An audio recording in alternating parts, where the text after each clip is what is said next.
Last part में हमने देखा कि कैसे राजू को शक हो जाता है कि इस घर में कुछ भूतिया चीज चल रही है।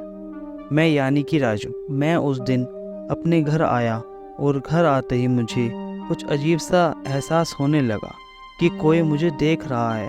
पहले तो मैंने इस चीज़ पर गौर नहीं किया, फिर थोड़ी देर में मुझे 3-3 फुट के आदमी बड़े ही डरावने से दिखाई देने लगे।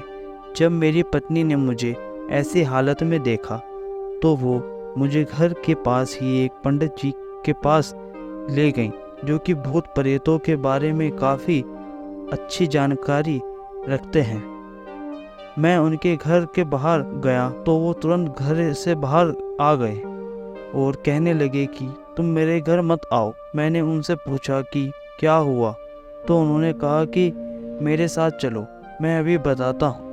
वो मुझे अपने घर से थोड़ी दूर लेके आ गए और कहने लगे कि तुम क्या किसी ऐसी जगह से आए हो जहाँ कोई टोना टोटका करता है। मैंने कहा कि मैं तो ऐसा किसी जगह से नहीं आया। तो वो पूछने लगते हैं, तुम जहाँ नौकरी करते हो वहाँ कहीं आसपास कब्रिस्तान है?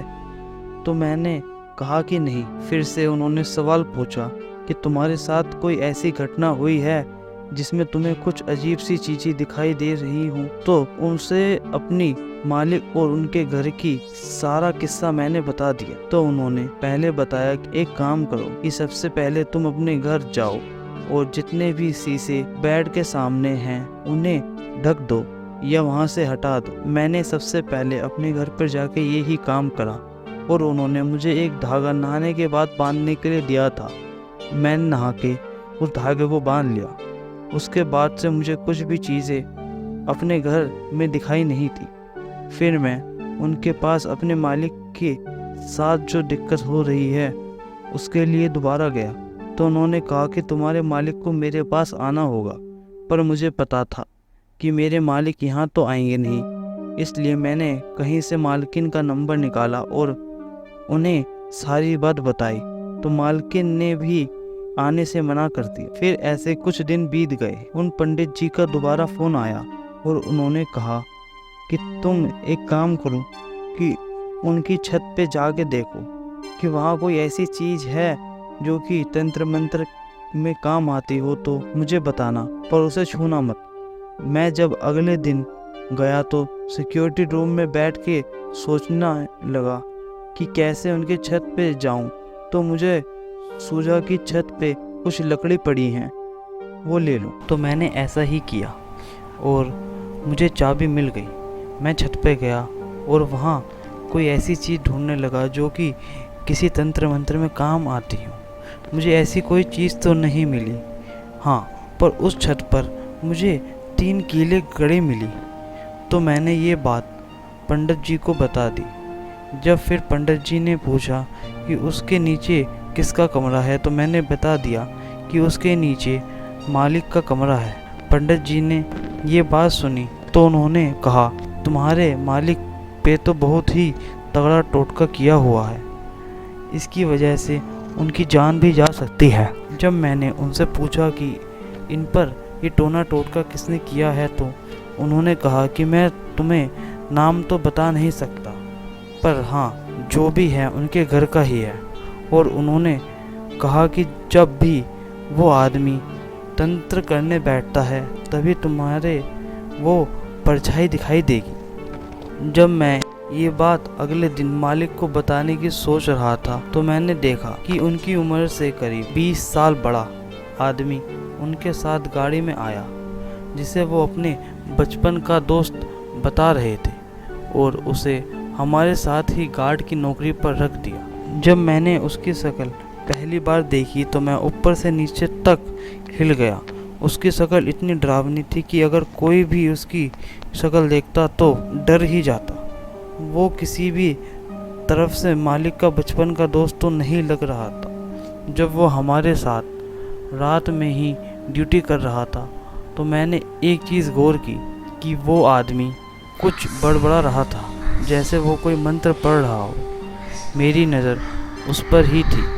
अब उसे बड़बड़ाते हुए काफ़ी देर हो जाती है और मुझे एकदम से वो परछाई कमरे में जाती हुई दिखाई दी।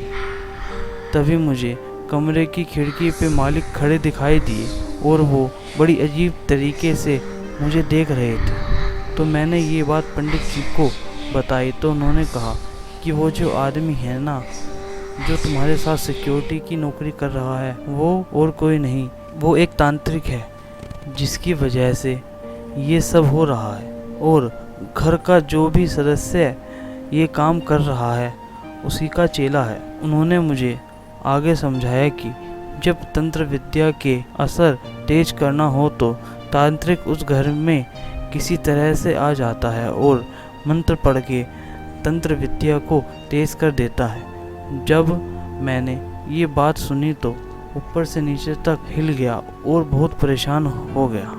फिर मैं कहने लगा कि अगर वो तांत्रिक ना हो तो।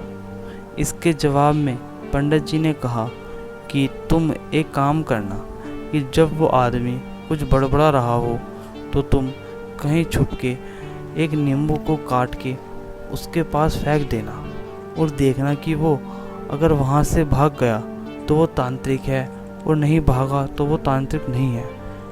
मैंने अगले दिन जब गया तो रात में एक पेड़ के पीछे से चुपके से एक नींबू काट के उसके पास फेंक दिया।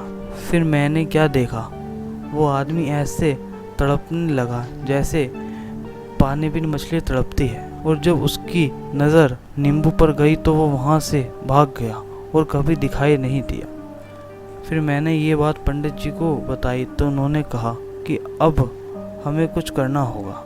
तुम्हारे मालिक को बचाने के लिए अब वो आदमी तुम्हारे मालिक के ऊपर तंत्र और तेज कर देगा। तो मैंने मालकिन से दोबारा बात करने की कोशिश की। इस बार उन्होंने मुझे डांट दिया। तो मैंने फिर जो पंडित जी मालिक के घर पे आके हर बार पूजा करते हैं उनसे बात करी और मैं जिन पंडित जी से बात कर रहा था उन दोनों की आपस में बात करा दी। तो उन्होंने सारी बात मालिक के पंडित जी को बता दी। तो उन्होंने भी विश्वास नहीं किया और कह दिया कि मैं उस घर में कई सालों से पूजा कर रहा हूँ, अगर ऐसा कुछ होता तो मुझे पता चल जाता। ये बात कह के उन्होंने भी फ़ोन काट दिया।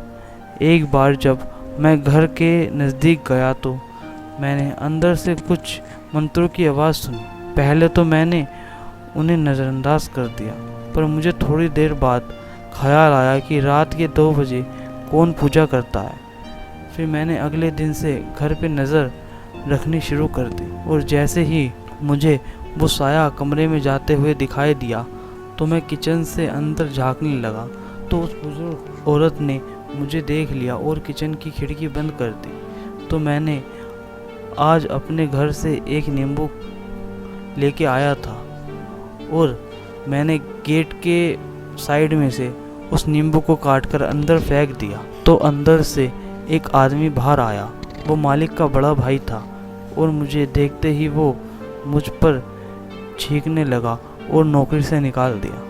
मुझे नौकरी का तो इतना दुख नहीं था, पर जितना मालिक के साथ जो हो रहा था उसका था। फिर करीब 1 महीने बाद मुझे मालकिन दिखी और मैं उनसे हाल चाल पूछने लगा तो उन्होंने बताया कि मालिक की तबीयत आजकल बहुत ख़राब है। उनका वज़न 90 किलो से घट के 30 किलो रह गया। जब मैंने ये बात सुनी तो हैरान हो गया। तब मैंने मालकिन से जो भी वाक़या मेरे साथ हुआ था बताया तो उन्हें थोड़ा भरोसा हुआ और वो मेरे साथ पंडित जी के यहाँ जाने को राज़ी हो गई। जब हम पंडित जी के यहाँ पहुँचे तो पंडित जी ने मदद करने से साफ मना कर दिया और कह दिया कि अब ये मेरे बस की बात नहीं है और अब तुम्हारे मालिक की ज़िंदगी नहीं बचेगी। जिसने भी तुम्हारे मालिक के ऊपर टोना टोटका किया है और कहा कि जिसने भी उनके पीछे ये साया लगाया है वो उन्हें अपने साथ ही लेके चले जाना चाहता है। तब मैं और मालकिन वहाँ से वापस आ गए।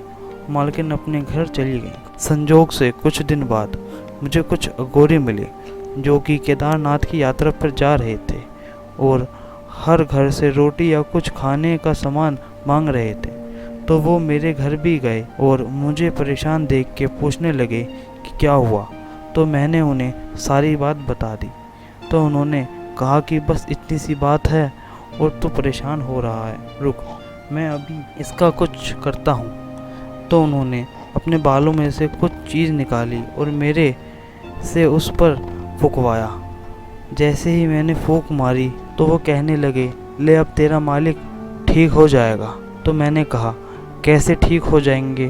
तो उन्होंने कहा कि अघोरी की शक्ति पर शक नहीं करते। तो मैंने कहा कि जो मालिक पे तंत्र कर रहा है वो तो दोबारा भी कर सकता है। तो उन्होंने कहा कि वो भी घर छोड़ के भाग जाएगा।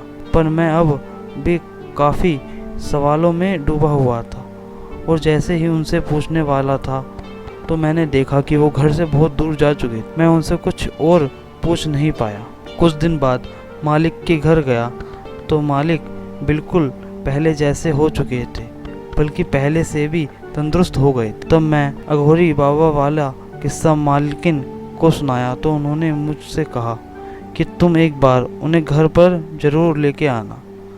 तो मैंने कह दिया कि मैं उन्हें नहीं जानता और मालकिन ने कहा कि हो सकता है कि अघोरी बाबा को भगवान ने ही हमारे कष्ट हरने को भेजा हो। तब मैंने मालिक के बड़े भाई के बारे में भी पूछा तो मालकिन ने कहा कि वो तो अभी 2-3 दिन पहले ही घर से किसी को बिगर बताए कहीं चले गए और गायब हो गए।